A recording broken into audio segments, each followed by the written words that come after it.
예전에 한 젊은이를 청년부 목사이던 시절에 전도를 했더니 그런 이야기를 하는 겁니다. 본인이 교회 갈 수 없는 이유를 설명하는데, 교회를 가면 술, 담배도 끊어야 되고 못하는 게 너무 많아서 갈 수가 없다는 것이죠. 교회 가면 자유를 구속당하는 게 싫어서 교회 가기가 어렵다는 것입니다. 현대인이 교회에 대해 가지는 오해 중에 하나가 이것입니다. 현대인에게 성경은 금지 목록 문서 정도로 이해되죠. 또 많은 이들이 하나님을 우리 인간이 행복하게 지내는 것을 못 견디시는, 시기하시는, 그래서 인간에게 이것도 못하게 하고 저것도 못하게 하고 금지하는 게 너무 많으신 분, 그런 분 정도로 이해합니다. 교회는 행복할 생각이 없거나 행복을 즐기는 이들을 시기하는, 그래서 못 살게 구는 이들의 모임 정도로도 이해하곤 하죠. 틀림없이 큰 오해입니다마는 우리 기독교인 중에도 사실은 이 비슷한 생각을 해본 이들이 없지 않아 있을 겁니다. 교회 다니기 때문에 나는 이것도 못하고 저것도 못하고 참 못하는 게 많지 않은가. 성경 말씀 때문에 나는 이런 것도 포기해야 하고 저런 것도 삼가해야 하고 영 자유롭게 사는 것이 참 어렵지 않은가. 이런 생각을 한 번이라도 해보신 분들이라면 오늘 본문에 등장하는 이 둘째 아들의 행동이 이해하는데 어렵지 않으시리라 생각합니다. 아직도 탕자인가? 3주째 탕자의 비유를 보느라 아마 그런 생각을 하신 분도 계실 터인데요. 오늘이 세 번째이자 마지막 시간입니다. 첫째 주인공이 큰아들이었다면 둘째 주인공은 아버지였고, 오늘은 마지막으로 작은 아들이 그 주인공입니다. 작은 아들의 행동은 탕자의 비유를 아는 이들이라면 누구나 잘 알고 있죠. 그는 아버지에게 유산을 일찍 나누어 달라고 요구한 후에 기회가 되자 먼 나라로 주저하지 않고 떠나서는 모든 재산을 탕진할 때까지 방탕하게 살다가 마침내 비참한 상태로 떨어지는 것이 그의 모습입니다.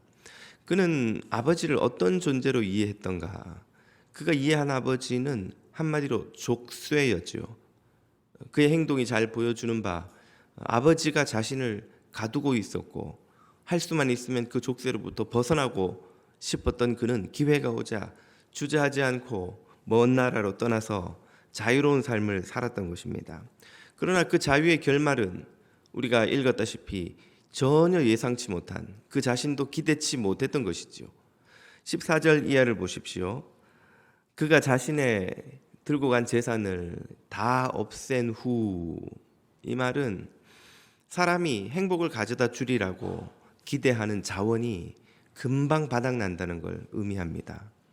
우리는 돈을 가지고 있으면, 건강을 가지고 있으면, 높은 지위와 성공을 거두고 나면 그것이 우리를 행복하게 해주리라고 생각하지만 그것이 바닥나는 데는 그렇게 오래 걸리지 않는다는 것이죠.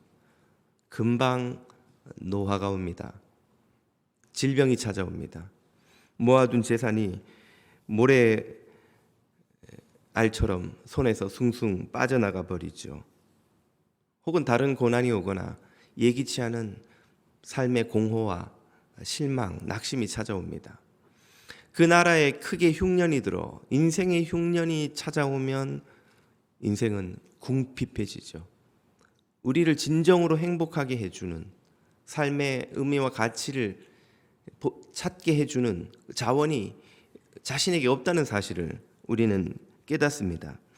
그럼에도 사람은 자신의 힘으로 살아보고자 애를 쓰죠. 15절, 가서 그 나라 백성 중 한 사람에게 붙여 사니 그가 그를 들러 보내어 돼지를 치게 하는데, 돼지를 치게 했다. 돼지를 치는 이들은 이방인들이죠. 유대인들은 돼지를 먹지도 만지지도 않기 때문에 당연히 치지도 않습니다. 그럼 돼지를 치는 이들, 당연히 먼 나라 사람이고 이방인입니다. 유대인들은 이방인을 얼마나 멸시하는지요. 그 자신들이 멸시하던 유대인들 중에서도 그들이 치는 돼지를 치는 일을 그가 할 수밖에 없습니다. 돼지는 유대인들이 가장 혐오하는 짐승이죠. 가축입니다. 그래서 유대인들은 절대 돼지를 치지도 만지지도 당연히 먹지도 않습니다. 그런 그가 돼지를 치는 자리까지 추락했다는 것입니다. 결국 그의 굶주림을 채워주리라 기대하는 것은 무엇입니까? 16절입니다. 그가 돼지 먹는 쥐염 열매로 배를 채우고자 하되, 얼마나 그의 처지가 추락했던지 돼지 먹이로 자신의 배를 채우지 않으면 안 되는 처지까지 추락한 것이죠. 그런데 그것조차도 주는 자가 없습니다. 그것으로도 배를 채울 수가 없다는 말이죠. 우리가 하나님을 떠나면 우리에게 참으로 복이 되는 자유와 행복은 모두 사라집니다. 결국 우리는 돼지 먹는 쥐염 열매와 같은 가치 없는 무가치한 한 줌의 쾌락으로, 한 줌의 이 세상의 자원으로 우리 자신을 안전하게 혹은 행복하게 지켜보려고 발버둥을 치지만 결국 그곳은 돼지 우리 그 이상도 이하도 아니라는 것을 오늘 본문이 고발합니다. 하나님을 떠난 인생의 종착역은 어디인가? 돼지 우리인 거예요. 하나님을 떠나면 잘 살고 자유롭고 마음껏 재미있게 즐겁게 행복하게 살 것 같지만 그 결국은 아무것도 없는 돼지우리, 그곳에서는 무슨 짓을 해도 그 영혼의 공허함을 채울 길이 없는 그런 지경까지 추락한다는 사실을 오늘 본문이 고발합니다. 도대체 이 아들은 무엇을 잘못한 것일까요? 동시에 우리는 이 아들처럼 무엇을 지금 모르고 있는 것일까요? 그 아들의 잘못도 우리의 잘못도 마찬가지 같은 것입니다. 하나님을 오해하는 것이죠. 하나님을 잘 모르는 것입니다. 그 아들은 생각하기를 아버지가 자신의 자유를 구속하는 분이라고 여겼습니다. 아버지를 떠나면 그 족쇄에서 풀려나서 자유롭게 살 수 있을 것이라 기대했지요. 앞서 소개했던 그 젊은이처럼 하나님 없이 자유롭게 잘 사는데 내가 왜 교회를 가서 그 족쇄를 스스로 차겠는가? 하나님이 우리의 족쇄요, 하나님 없는 삶이 자유로운 삶이라는 생각, 이것이야말로 인류가 가진 가장 큰 오해라 하겠습니다. 하나님은 우리의 자유를 구속하시는 분이 아니라 오히려 우리의 자유를 지켜주시는 분입니다. 자유는 두 가지가 있습니다. 소극적 자유는 무엇으로부터의 자유입니다. 구속으로부터의 자유, 억압으로부터의 자유, 빈곤과 질병으로부터의 자유, 이런 부정적인 것으로부터 벗어나는 것, 자유이지요. 소극적 자유입니다. 동시에 또 한 가지 자유는 적극적 자유가 있습니다. 무엇인가를 할 수 있는 자유죠. 결혼할 수 있는 자유, 공부할 수 있는 자유, 일할 수 있는 자유. 우리는 당연하게 생각하지만 이것은 사실은 엄청난 대가를 요구하는 자유입니다. 소극적 자유든 적극적 자유든 그것을 우리가 누리기 위해서는 어마어마하게 큰 대가 지불이 필요합니다. 우리가 구속으로부터, 빈곤으로부터, 질병으로부터 자유로우려면 우리가 몸담고 살아가는 이 사회의 법 시스템, 법률 시스템이 정비가 되어 있어야 하고, 공권력이 체계적으로 잘 작동해야 하고, 국가라는 울타리가 있어야 하고, 의료 시스템이라는 그 체계가 잘 정비되어 있어야 하죠. 그렇지 않으면 우리는 빈곤, 질병, 구속으로부터의 자유를 누릴 방법이 없습니다. 우리가 결혼을 하려고 해도 가족, 배우, 연인과 이 사회 시스템이 우리를 보호해줘야 하고, 공부를 하려고 해도 교육 시스템이 잘 갖춰져 있어야만 기회가 우리에게 오는 것이죠. 우리가 공부를 해서 준비를 하면 하이스쿨에, 칼리지에 입학할 수 있도록 해주는 시스템이 존재해야 하고 그 학교에서 우리를 받아줘야 공부를 하는 거예요. 일을 하고 싶어도 이 경제 시스템이 잘 작동하고 있어야 하고 일터에서 나를 취직을 시켜줘야 하는 것이요. 나를 고용해줘야만 내가 일을 할 수 있는 것이죠. 비즈니스를 하려고 해도 이 사회 시스템에서 내가 만드는 회사 법인을 받아줘야 하는 것이고 화폐와 여러 가지 금융 시스템을 통해서 사업을 할 수 있는 이 길을 만들어 놓아야 되는 거예요. 기차가 철로 위를 달리는 것이 제약인 것 같지만 사실은 그 철로가 그 기차로 하여금 어마어마한 속도로 다른 곳으로 빠르게 이동할 수 있도록 자유를 부여하는 거예요. 철로가 없으면 그 거대한 기차는 어떻게 되겠습니까? 그저 땅 위에서 꼼짝도 못한 채 묶여서 구속당하겠죠. 철로가 있으므로 그 기차는 멀리까지 달릴 수 있는 거예요. 도로가 있으므로 차는 어디든지 갈 수가 있는 거예요. 도로 때문에 나는 구속당해서 도로 밖으로는 못 가지. 왜 이렇게 내 차를 이 도로가 구속하는가? 라고 생각하기 쉽지만 사실은 그 도로가 있기 때문에 우리는 이 지구상 어디까지든 그 도로를 통해서 갈 수 있는 것입니다. 이처럼 자유란 많은 대가를 요구합니다. 이 자유를 지켜주는 시스템은 우리에게 있어서 자유를 보호하는 엄청나게 중요한 울타리입니다. 그리고 그 울타리의 정점에 계신 분이 바로 하나님이시죠. 하나님은 우리 인생의 모든 안전과 복지와 행복 그리고 자유를 지키시는 울타리입니다.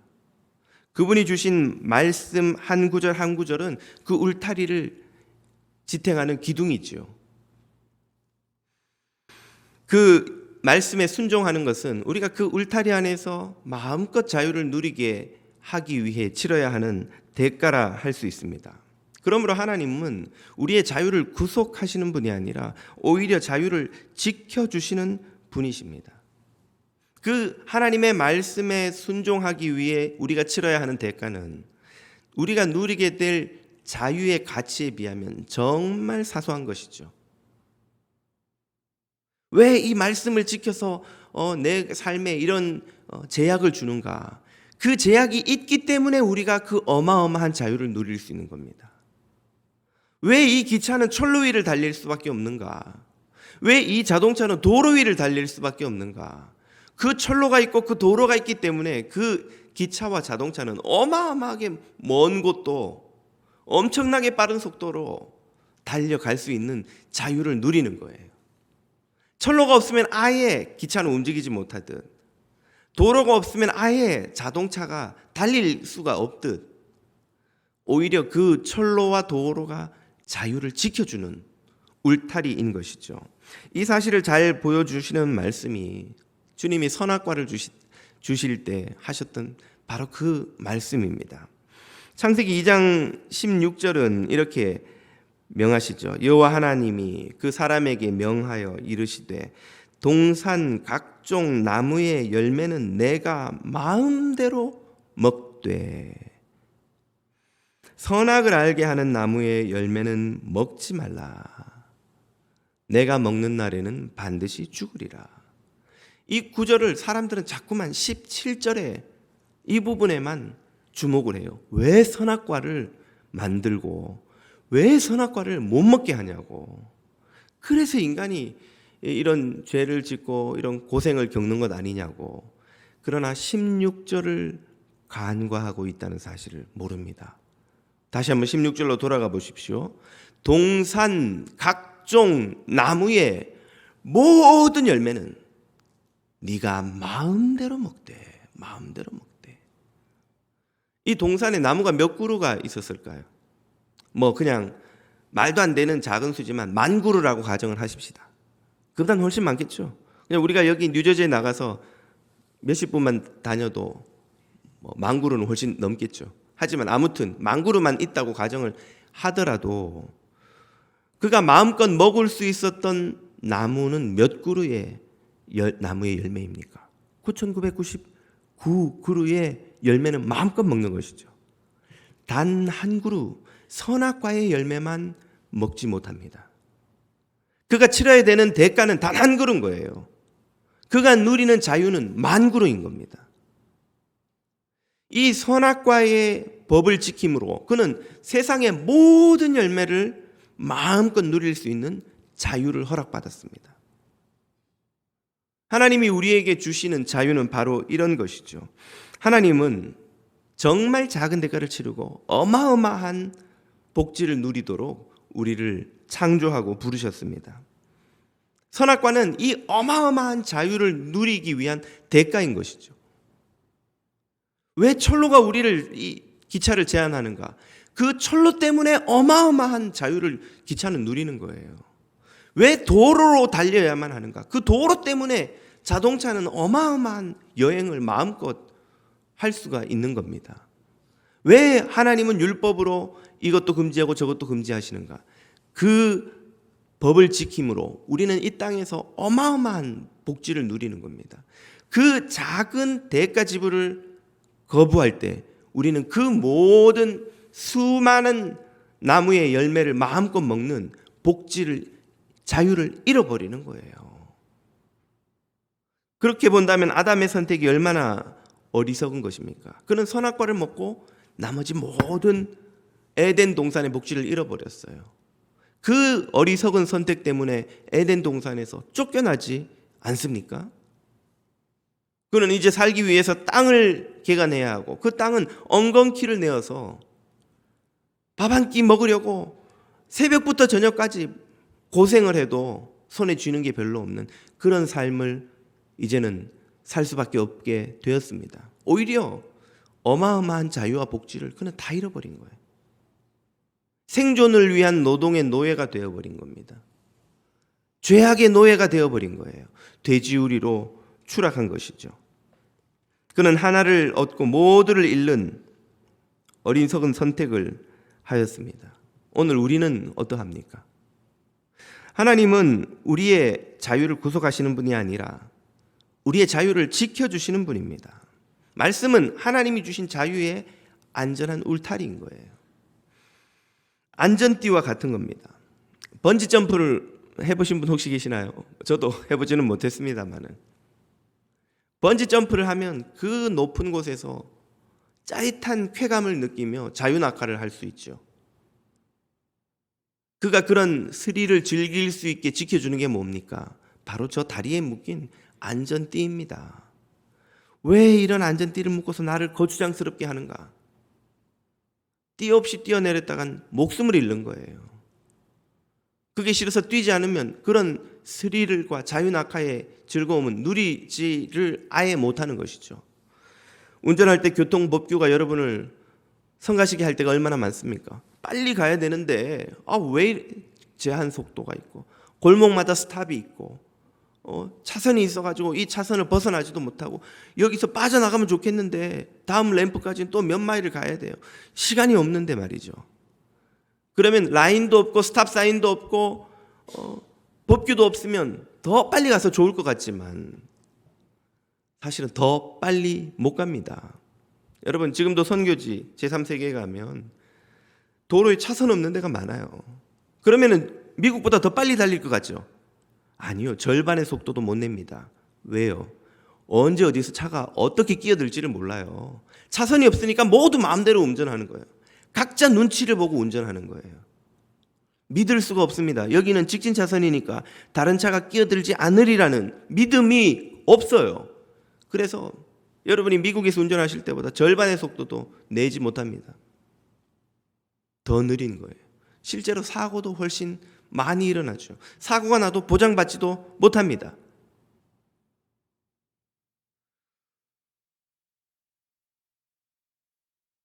여러분이 집을 사시면 뭐가 부담이 됩니까? 일단 좋은 집 보기라도 하자고요. 기분이라도 좋아지게 산다고 가정을 하고 이걸 집을 사시려면 여러분 뭐가 걱정이 되세요? 집값도 부담, 세금도 내야 돼.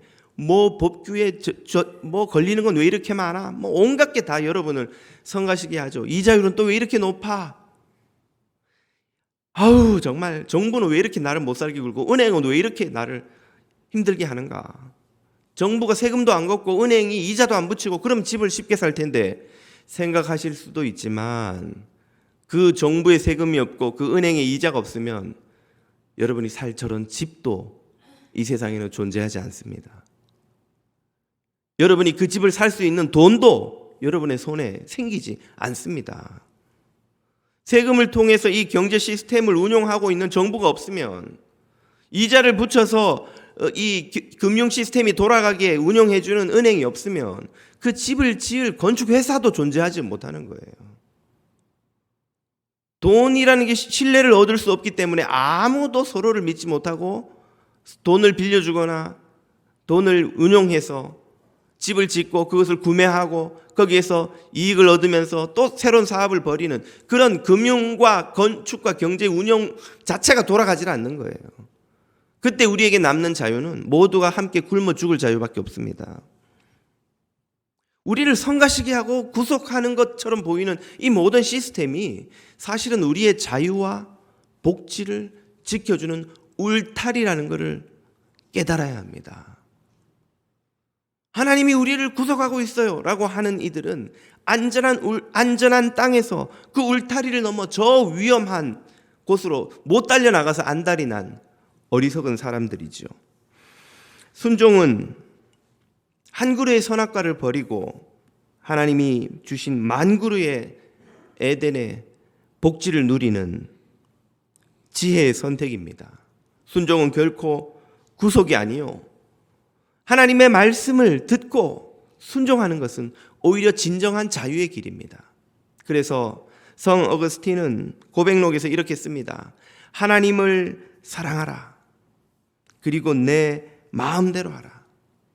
하나님을 향한 사랑, 그 하나님을 향한 경배, 그 하나님의 말씀에 순종하는 삶에 진정한 자유가 있다는 뜻입니다. 예전에 한 교우께서 저에게 그런 간증을 하시더라고요. 자그마한 사업을 하는데 사정이 어려워져서 일하던 직원을 내보내고 마침 학교를 졸업한 딸을 불러다가 일을 좀 시켰답니다. 그러고 나니까 이 직원과 사장 사이의 관계가 놀랍게 바뀌는 걸 경험했다는 거예요. 직원들은 근무 시간에 딴짓하다가 사장이 나타나면 얼른 막 인터넷 사이트 쇼핑하다가 탁 돌려버리고는 일하는 척하고 사장 눈치를 보더래요. 근데 딸은 인터넷 쇼핑하다가 아빠가 오든 안 오든 그냥 계속 쇼핑하는 거예요. 아빠가 보든 말든 야 오빠 이 옷 이쁘지? 그리고는 옷 쇼핑하고 있는 거예요. 사장을 겁을 내질 않아요. 직원들하고 일할 때는 이 월급 주는 게 한두 주만 늦어도 막 사무실에 긴장감이 흐른답니다. 자기도 불편하고 그 친구들도 얼굴에 못마땅한 게 막 티가 나고 막 자기도 힘들어 죽겠는데 어떻게 해야 될지 막 오히려 자기가 더 사무실 들어가기가 힘들더래요. 직원들도 모두 막 말은 안 해도 얼굴에 막 불만이 쌓이고, 딸을 데려다 놓으니까 월급을 2달, 3달을 안 주는데 아무 소리를 안 해요. 왜 그렇습니까? 딸은 아빠를 두려워하지 않기 때문이에요. 딸은 아빠를 사랑하기 때문이에요. 딸은 아빠를 신뢰하기 때문이에요. 아빠의 회사가 자기 거라는 걸 자기도 아는 거예요. 회사가 잘 되는 게 자기가 잘 되는 일이요, 회사가 어려우면 자기가 어려운 거예요. 자기 집이 어려운 거예요. 우리 가정이 어려운 거라는 걸 딸은 아는 거죠. 사랑과 신뢰가 있는 관계에서는 자유가 있습니다. 두려움이 없어요. 이런 자유를 누리도록 이끄시는 분이 바로 여기 계십니다. 그분이 십자가를 통해 우리에게 자녀의 삶을 허락하신 예수 그리스도이시지요. 종은 영원히 집에 거하지 못하되, 요한복음 8장입니다. 아들은 영원히 거하나니 그러므로 아들이 너희를 자유롭게 하면 너희가 참으로 자유로우리라. 아멘. 예수님은 우리를 자유롭게 하시는 분입니다. 종되었던 우리를 하나님의 자녀로 삼으셨어요. 직원이어서 눈치를 보던 우리를 하나님의 아들, 딸로 삼으셨어요. 그래서 이제 우리는 하나님을 두려워하지도 하나님의 눈치를 보지도 하나님이 불편하지도 않습니다. 오히려 하나님을 사랑하고 하나님을 신뢰하니까 두렵지 않은 거예요. 그 안에 자유가 있습니다. 예수 그리스도께서 십자가로 우리에게 이런 자유를 주신 것을 믿으시기를 축복합니다. 이런 자유를 누리는 이들이야말로 진정한 참 자유의 백성입니다. 십자가 앞으로 나아가는 이는 이 십자가의 능력으로 인해서 모든 죄악으로부터 자유를 누립니다. 또한 의를 행하며 하나님이 예비하신 복지를 누릴 자유를 누립니다. 바로 이것이 탕자가 깨달은 진리입니다. 그는 17절에서 자신의 깨달음을 이렇게 고백하죠. 이에 스스로 돌이켜 이르되 깨달았다는 말이에요.